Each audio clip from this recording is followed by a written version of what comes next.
الحمد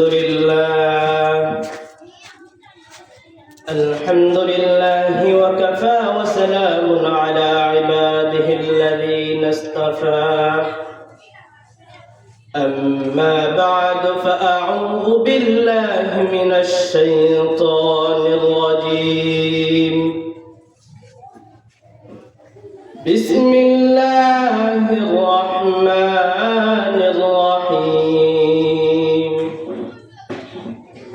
فقال الله تعالى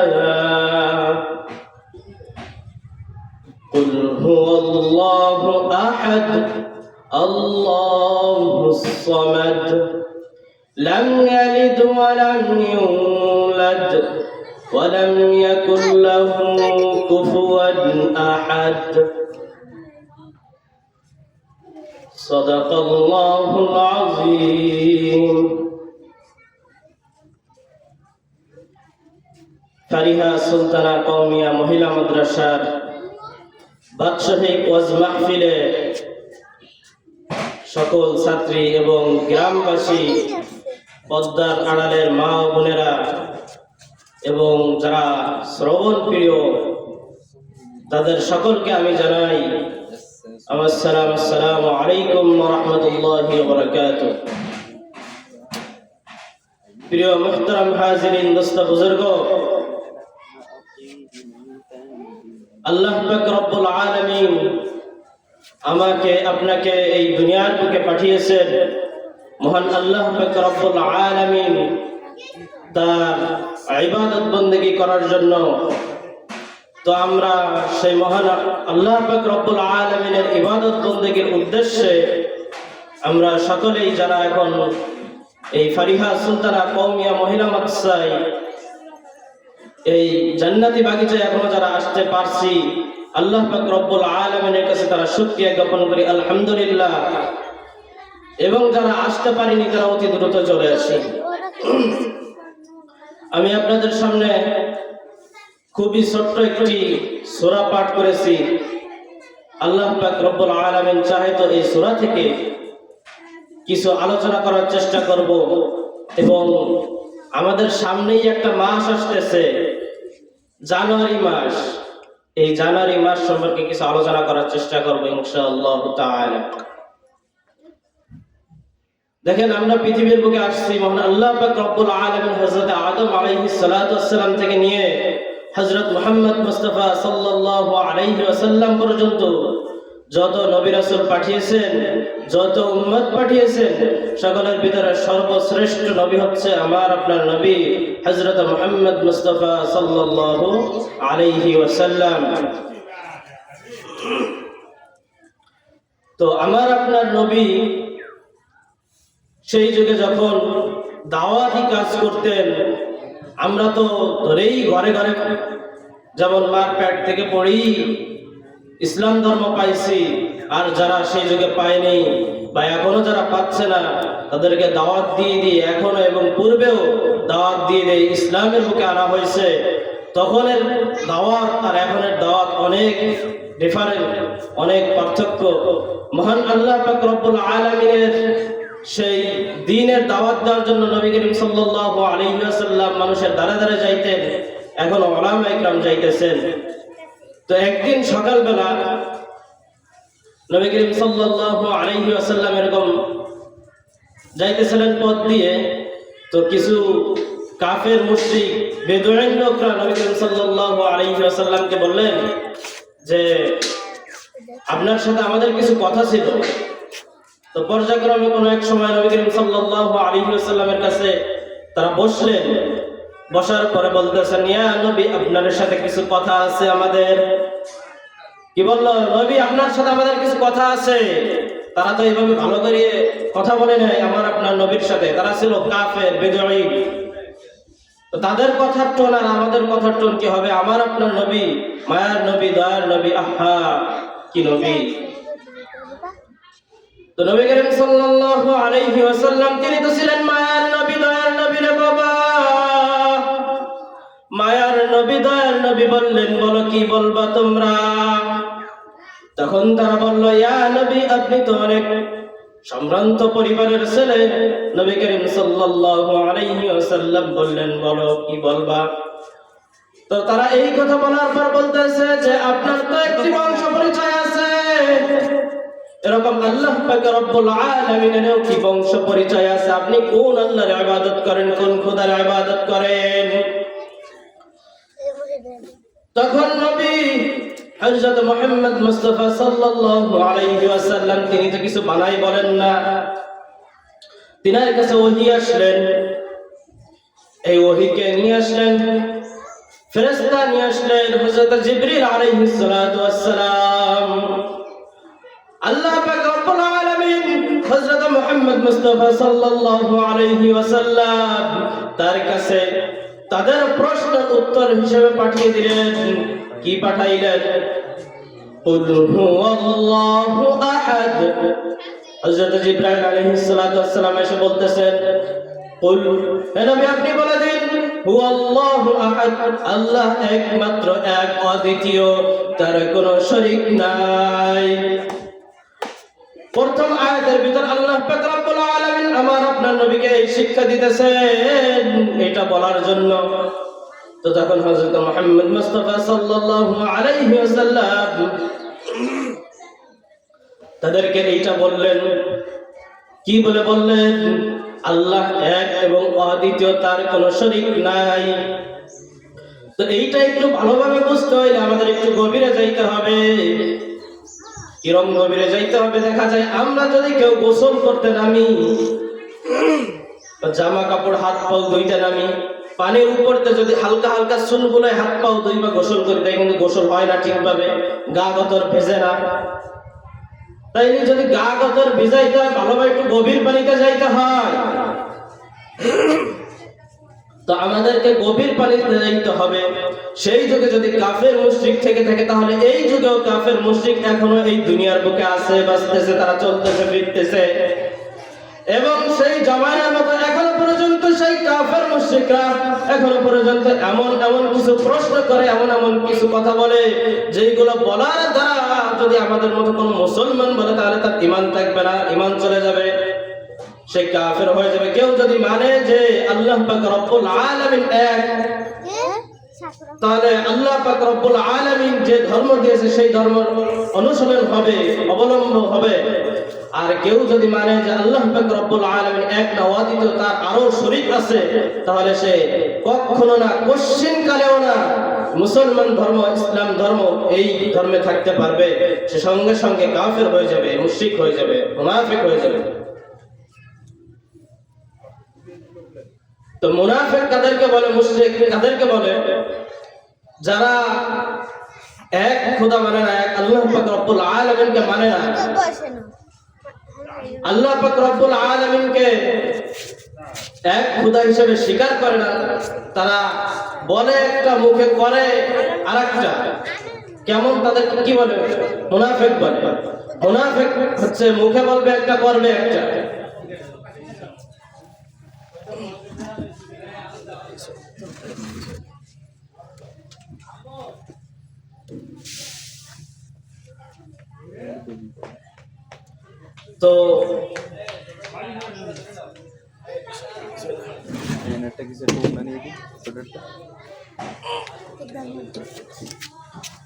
তো মুনাফিকরা এখনো পর্যন্ত এই দুনিয়ার বুকে আছে। তো এই মুনাফিকরা কি করে? বিভিন্ন সময় বিভিন্ন উদযাপন করে। যেমন আমাদের সামনে এই ডিসেম্বরের পরেই জানুয়ারি একটা মাস আসতেছে। সাধারণত আমরা মুসলমান, আমরা মুসলিম যারা, তাদের জন্য আমাদের মাস, বছর এগুলার হিসাব হইতেছে আরবি হিসাবে। অনেকে আছে যে আমাদের সমাজে এখনো পর্যন্ত যে আরবি মাস কোনটা থেকে শুরু হয় এটাই বলতে পারে না, জানে না।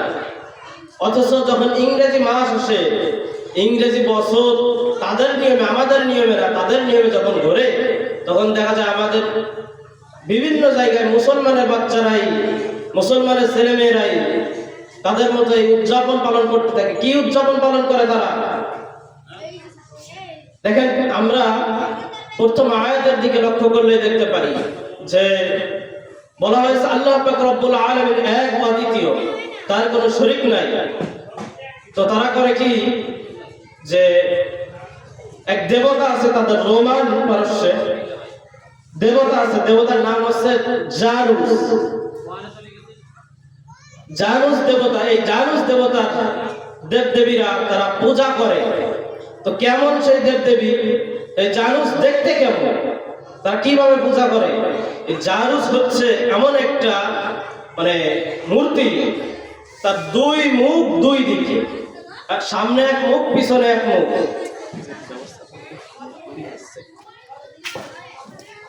তো তাদের সামনে এক মুখ পিছনে এক মুখ। তো তার নাম রাখছে হচ্ছে জারুস। এই জারুস আসলো থেকে জানুয়ারি মাস অনুযায়ী তারা যখন পালন করত, দেখা যেত তখন যে জানুয়ারি মাস। তো যখন তারা সর্বপ্রথম এই মূর্তিটাকে বানাইলো তখন জানুয়ারি মাস আসলো। জানুয়ারি মাসে হচ্ছে তারা বানালো, ডিসেম্বরের শেষে জানুয়ারির শুরুতে বানানোর পরে তো এই মূর্তির নাম দেবে কি, নাম রাখবে কি, তার নাম জানুয়ারি মাস উপলক্ষে তারা নাম রাখছে জারুস। এই জারুস হচ্ছে কি, তারা এইটা ভাবে যে তার পিছনে এক মুখ সামনে এক মুখ, সে পিছনের পিছনে যেটা চলে গেছে, পূর্বে যেটা চলে গেছে সেইটা সবকিছু তার হাতে, এবং সামনে যেটা আসতেছে সামনের মধ্যে সেটা দেখতেছে তার কাছে। আমরা চাইলে পাইলে বললে আমরা পাবো, তাদের হচ্ছে এইটা একই এবং বিশ্বাস। এই জন্য তারা যখন ডিসেম্বর মাসের 31 তারিখ চলে যায়, জানুয়ারি মাসের যখন 1 তারিখ আসে, ও ভাই দোস্ত বুজুর্গ একটু লক্ষ্য করিয়া শোনো, কি করছো কি করছো, তুমি জানিয়া করছো না বুঝিয়া করছো না জানো? শোনো শোনো, আমাদের কাছ থেকে একটু শোনো, আমাদের কথা তো তোমাদের ভালো লাগে না। কেমন ভালো লাগে না? তোমাদের তো উস্তাদ আছে, উস্তাদকে ফজিলাতুল শাইখ আল্লামা ইন্টারনেট রাহমাতুল্লাহি আলাইহি হচ্ছে তোমাদের উস্তাদ, আর গুরু হচ্ছে তোমাদের হযরত গুগল গুরু। তোমাদের গুরুর কাছে জিগাই নিও। আমরা যা বলি বিশ্বাস তো হবে না। এখন বলে অনেক সমাজে মোল্লারা কি বোঝে, আরে মোল্লারা কি বোঝে, তাই যদি তুমি বুঝতে তাই না এই কথা বলতে না। একজন ডাক্তার, তার কাছে যাই তুমি বলো যে ডাক্তার কি বোঝে, তোমার দেখো কি বলে। আর এখনকার শয়তানে শয়তানে এমন সিস্টেম, এমন ভাবে ধোকা দেয়, নেক্সট শুরুতে ধোকা দেয়, কি বলে আরে মোল্লারা কি বোঝে, মোল্লারা বললেই হবে না। আরে মোল্লারা বললে হবে না, তাই তোমাদের উস্তাদদের জিগাই দেখো, ইউটিউবে গুগলে সার্চ দিও জারুস কি। শোনো শোনো, আমাদের কাছ থেকে একটু শোনো। জারুস হচ্ছে ওই দেবতা, যেই দেবতার কথা আমি একটু আগে বললাম, সেই দেবতার পূজা করে। গুগলে সার্চ দিয়ে দেখো জারুস লেখা যে কি আসে। রোমান পরশরা তখন ওই জারুসের ইবাদত বন্দেগী করার জন্য তারা সামনে এক মাথা পিছনে এক মাথা তার কাছে চাই। এই যা উপলক্ষে ডিসেম্বর মাসের শেষ হলে জানুয়ারি মাসের শুরু হলে তারা এই উদযাপনা শুরু করে।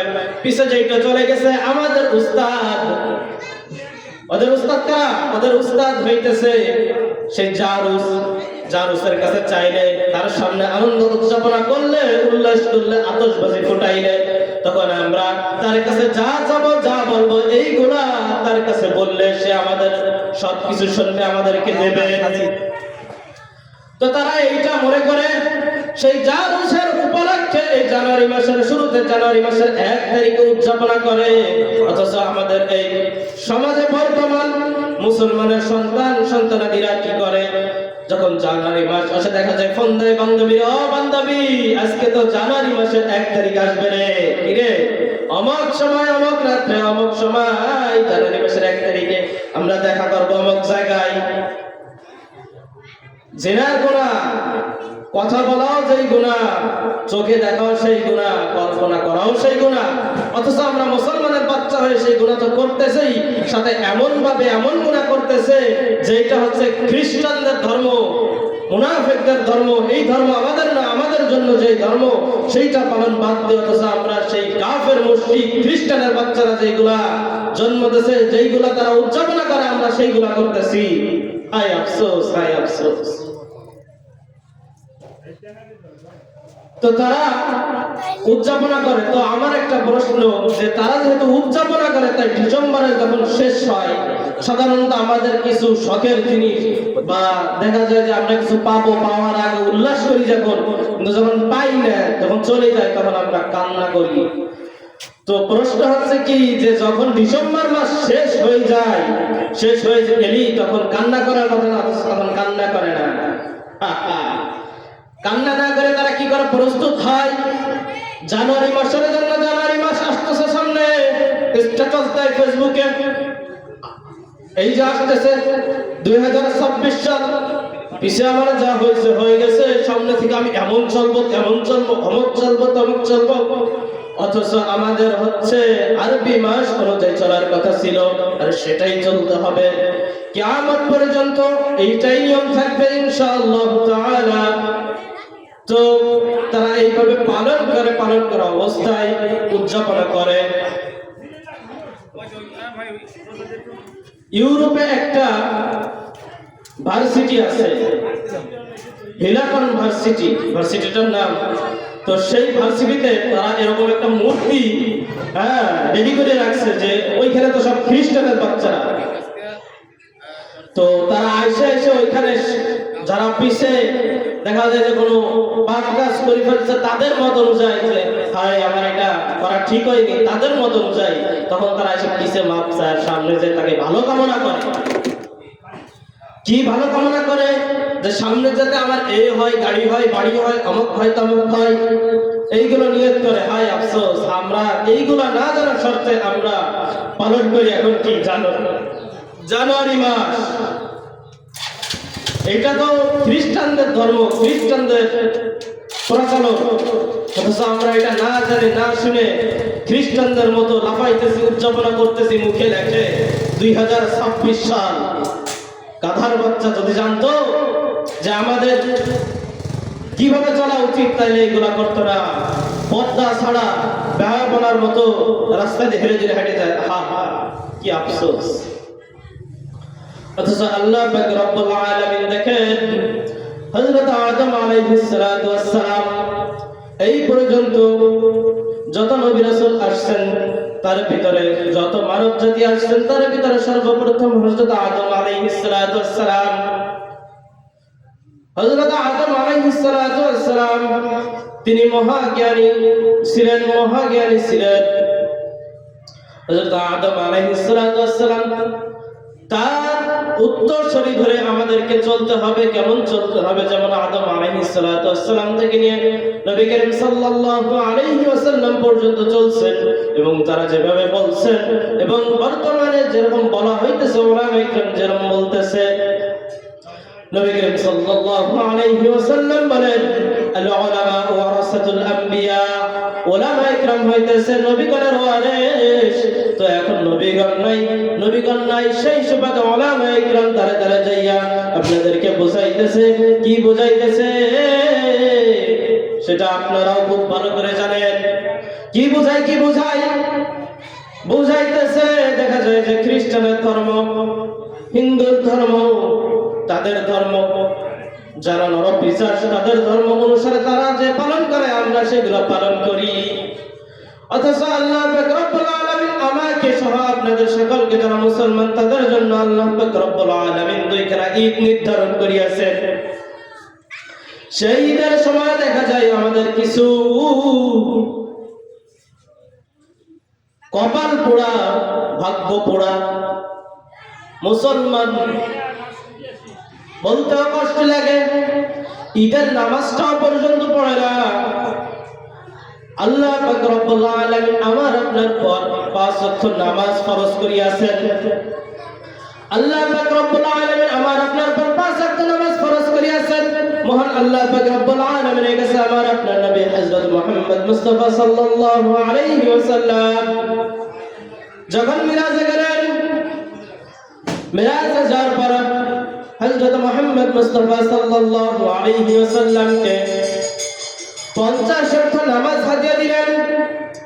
তো হযরত মুহাম্মদ মুস্তাফা সাল্লাল্লাহু আলাইহি সাল্লাতু ওয়াসসালাম যখন ফিরে আসতেছিলেন তখন ইতিমধ্যে দেখা হয়ে গেল মুসা আলাইহিস সালাতু ওয়াস সালামের সাথে। তো মুসা আলাইহিস সালাতু ওয়াস সালাম হযরত মুহাম্মদ মুস্তাফা সাল্লাল্লাহু আলাইহি ওয়াসাল্লামকে বললেন, এ নবী, আপনাকে আল্লাহ পাক রব্বুল আলামিন কি হাদিয়া দিয়েছেন? মহান আল্লাহ পাক রব্বুল আলামিন কি হাদিয়া দিয়েছেন? তখন হযরত মুহাম্মদ মুস্তাফা সাল্লাল্লাহু আলাইহি সাল্লাতু ওয়াস সালাম বললেন, আমাকে আল্লাহ পাক রব্বুল আলামিন 50 ওয়াক্ত নামাজ ফরজ করিয়াছেন। আমার এবং আমার উম্মতের জন্য 50 ওয়াক্ত নামাজ হাদিয়া দিয়েছেন।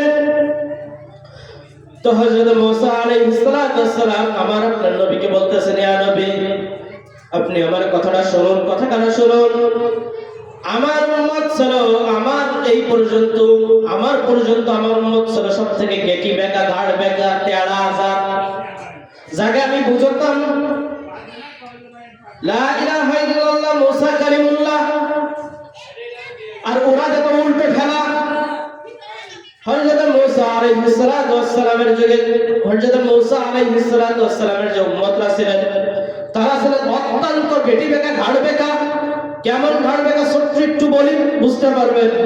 হযরত মুসা আলাইহিস সালাতু ওয়াস সালাম যখন তার উম্মতদেরকে বোঝাইতেন, আল্লাহ পাক রব্বুল আলামিন যেগুলো ওহী নাযিল করতেন, তো এই ওহী বোঝানোর সময় মহান আল্লাহ পাক রব্বুল আলামিন দিয়েছেন মুসা আলাইহিস সালাতু ওয়াস সালামকে যখন বোঝাইতে তো হবেই।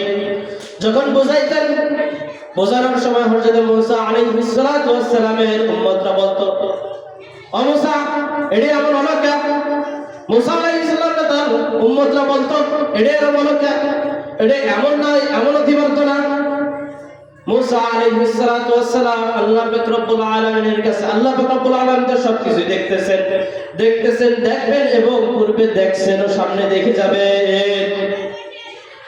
তো আল্লাহ পাক রব্বুল আলামিনের কাছে মুসা আলাইহিস সালাতু ওয়াস সালাম বলে, ও আল্লাহ, আমার উম্মত তো অনেক গেটি বেহা, ঘাড় বেকা, আমি কি করব? তো মুসা আলাইহিস সালাতু ওয়াস সালাম আল্লাহ পাক রব্বুল আলামিন বলে, ধৈর্য ধরো। তো এরকম করে একদিন মুসা আলাইহিস সালাতু ওয়াস সালামকে বলল, মুসা আলাইহিস সালাতু ওয়াস সালামের উম্মতরা বলল যে আমাদের গোত্রের যে এত কিছু লোক মারা গেছে, আল্লাহ পাক রব্বুল আলামিনের কাছে যে আমাকে এই লোকগুলোরে তুমি তাজা করে দাও, জীবিত করে দাও, তুমি কি পারবা? তোমার আল্লাহ পারবে? তো মুসা আলাইহিস সালাতু ওয়াস সালাম চলে গেলেন পাহাড়ের চূড়ায়। চলে যাওয়ার পর আল্লাহ পাক রব্বুল আলামিনের কাছে বলতেছেন, ও আল্লাহ, আমার উম্মতরা এই বলে, এখন আমি কি করব? তো আল্লাহ পাক রব্বুল আলামিন বলতেছেন, মুসা, তুমি জিজ্ঞাসা ওদেরকে, যদি আমি একে সুস্থ করে দিই, তাজা করে দিই, জীবিত করে দিই, তাহলে ওরা কি ঈমান আনবে? তো হযরত মুসা আলাইহিস সালাতু ওয়াস সালাম সেরকম ভাবে বললেন, যেরকম ভাবে আল্লাহ পাক রব্বুল আলামিন বলতে বললেন। তারা রাজি হলো। কি করলো? রাজি হলো। তো রাজি হওয়ার পরে কেমন গেটি বেকা, কেমন চালাক, হ্যাঁ, একটু বুঝতে পারবেন বললি। তো তারা রাজি হওয়ার পরে হযরত মুসা আলাইহিস সালাতু ওয়াস সালাম আল্লাহ পাক রব্বুল আলামিনের কাছে দোয়া করলেন। দোয়া করার পরে তারা জীবিত হয়ে গেলেন। জীবিত হওয়ার পরে তারা পোল্ট্রি মারছে জায়গায়।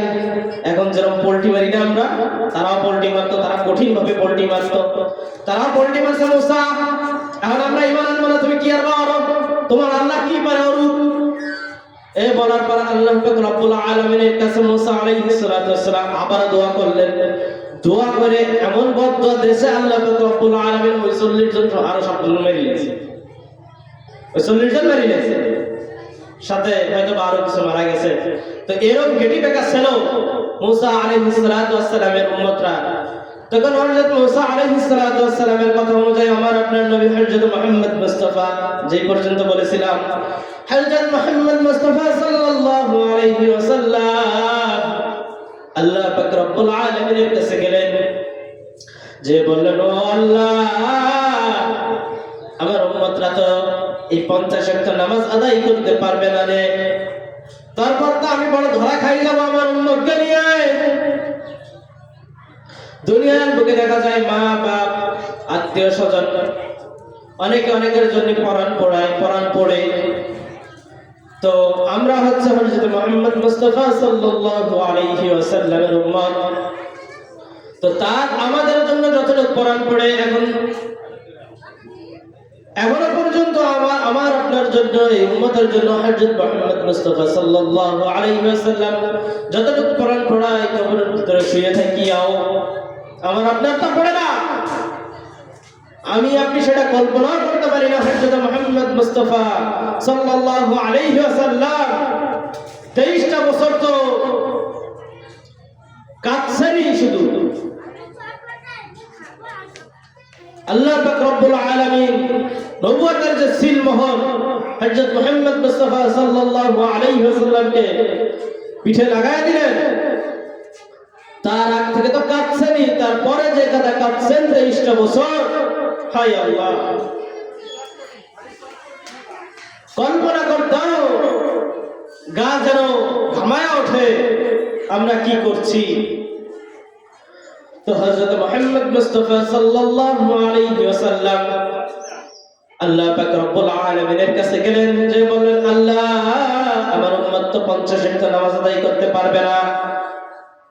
তখন আল্লাহ পাক রব্বুল আলামিন 5 ওয়াক্ত নামাজ কমায় দিলেন। কয় ওয়াক্ত? 5 ওয়াক্ত নামাজ কমায় দিলেন। 5 ওয়াক্ত নামাজ কমায় দিলেন। আবার হযরত মুসা আলাইহিস সালাতু ওয়াস সালামের সাথে সাক্ষাৎ হয়ে গেল।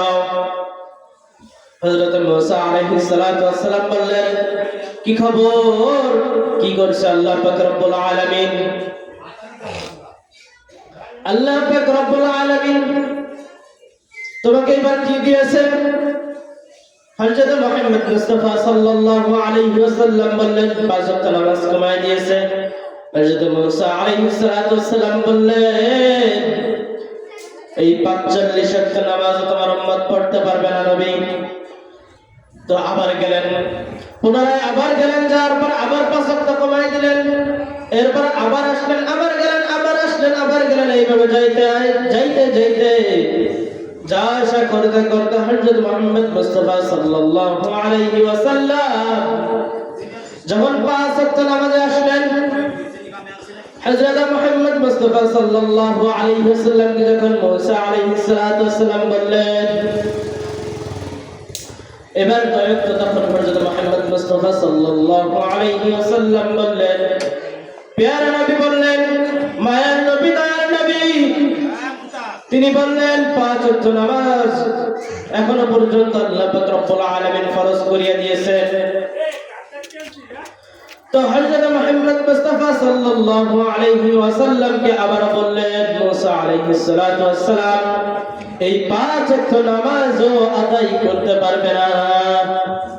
তখন হযরত মুহাম্মদ মুস্তাফা সাল্লাল্লাহু আলাইহি সালাতু ওয়াস সালাম বললেন, আল্লাহ পাক রব্বুল আলামিনের কাছে যাইতে আমার লজ্জা করে, আমি আর কমাইতে পারি না, আর যাব কিভাবে? আমার উম্মত ইনশাআল্লাহ এই 5 ওয়াক্ত নামাজ আদায় করবে। আমার উম্মতের পর এতটুকু ভরসা আছে। দয়ার নবী, মায়ার নবী আমার আপনার পর ভরসা করে বলতেছেন আমার উম্মত 5 ওয়াক্ত নামাজ আদায় করবে। এতটুকু ভরসা আমার উম্মতের পর আমার আছে। অথচ হয় আফসোস, আমরা সেই 5 ওয়াক্ত নামাজ ঠিকভাবে আদায় করি না। সহিভাবে সূরা ফাতিহা অনেকে পড়তে পারে না, আউযু বিল্লাহ, বিসমিল্লাহ এগুলো সুন্দর করে পড়তে পারে না। অথচ জানুয়ারি মাস আসলে, অথচ অমুকের পূজা হইলে, তমুকের পূজা হইলে, এই হইলে সেই হইলে তখন আমরা উদযাপন করতে যাই। শয়তানের নেক্সটার একটা ধোঁকা দেয় কেমন শুনে, কই ধর্মযাত্রার উৎসব সভা, আরে এইটা কি কোনো কথা? যদি তাই হয় তাহলে আমরা কুরবানির পশু জবাই করি, তাহলে এইটা আমাদের সাথে এসে খাও। হযরত আনাস রাদিয়াল্লাহু তাআলা হতে বর্ণিত, আর আনাস ইবনে মালিক রাদিয়াল্লাহু তাআলা আনহু বলেন, নবী করিম সাল্লাল্লাহু আলাইহি ওয়াসাল্লাম বলেছেন, যে ব্যক্তি আমাদের ন্যায়, আমাদের মতো মান সাল্লা সালাতানা নামাজ আদায় করে, আমাদের কিবলাকে কিবলা হিসাবে স্বীকার করে নামাজ আদায় করে, সালাত আদায় করে, واستقبل قبلتنا واكل ذبيحتنا فذلك المسلم الذي له ذمة الله। তো বলতেছেন যে আমাদের কিবলাকে কিবলা ইলাহা হিসেবে স্বীকার করে 5 ওয়াক্ত নামাজ আদায় করবে সে মুসলমান, এবং যে আমাদের জবাইকৃত পশু খাবে সে আমাদের দলের অন্তর্ভুক্ত একজন লোক। অথচ তারা আমাদের জবাইকৃত পশু কেন খায় না, গরুর মাংস কেন খায় না? আমরা এটা একটু কল্পনা করি না, চিন্তা করি না? তারা তো আমাদের ঈদের নামাজে এসে আমাদের সাথে ঈদের নামাজ আদায় করে না, আমাদের সাথে এসে নামাজ আদায় করে না। 5 বেলা আমরা নামাজে যাই, অনেকে যাই না, তবুও যারা যায় তাদের সাথে তো তারা এসে একবেলা নামাজ আদায় করে না, তারা তো একবেলা আযানের উত্তর দেয় না। অথচ আমরা কি কপাল পোড়া, আমাদের কি কপাল পোড়া, আমরা তাদের উৎসবে আমরা উৎসব পালন করতেছি। কি বলে উৎসব পালন করি, কি উদ্দেশ্যে উৎসব পালন করি আমরা এটাও জানি না।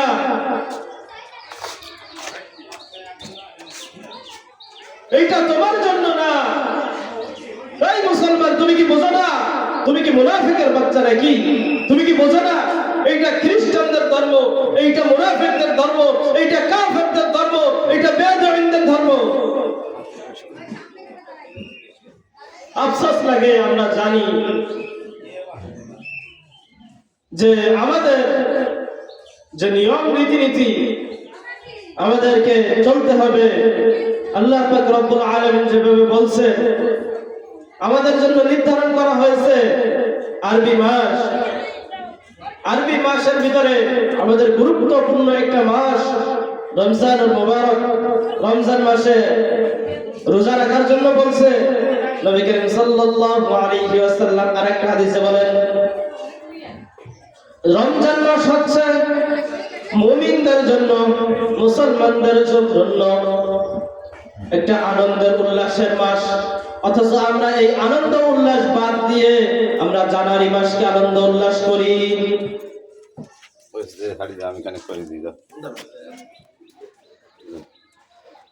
অথচ আমরা এই উদযাপন করতেছি। অতএব আমাদেরকে লক্ষ্য রাখতে হবে, বিশেষ করে আল্লাহ পাক রব্বুল আলামিন বলেন কুল হুয়াল্লাহু আহাদ, আল্লাহ এক এবং অদ্বিতীয়। তো আমাদেরকে এই আল্লাহ এক অদ্বিতীয় এইটা মেনে এবং আল্লাহ পাক রব্বুল আলামিন কোরআনে এবং রাসূল সাল্লাল্লাহু আলাইহি ওয়াসাল্লাম হাদিসে যেগুলো বর্ণনা করিয়াছেন এবং রাসূল সাল্লাল্লাহু আলাইহি ওয়াসাল্লামের জীবন অনুযায়ী আমাদের জীবনকে পরিচালনা করতে হবে, সেই অনুযায়ী আমাদেরকে সেই রাস্তা অনুযায়ী চলতে হবে। আল্লাহ পাক রব্বুল আলামিন আমি সহ আপনাদের সকলকে আল্লাহ পাক রব্বুল আলামিন যেভাবে বলছেন নবী করিম সাল্লাল্লাহু আলাইহি ওয়াসাল্লাম যেভাবে শিক্ষা দিয়েছেন এইভাবে চলার তৌফিক দান করুন। ওয়া আখিরি দাওয়ানা আলহামদুলিল্লাহি রাব্বিল আলামিন। লোকজন আসবে না, একটা লোক আসবে না।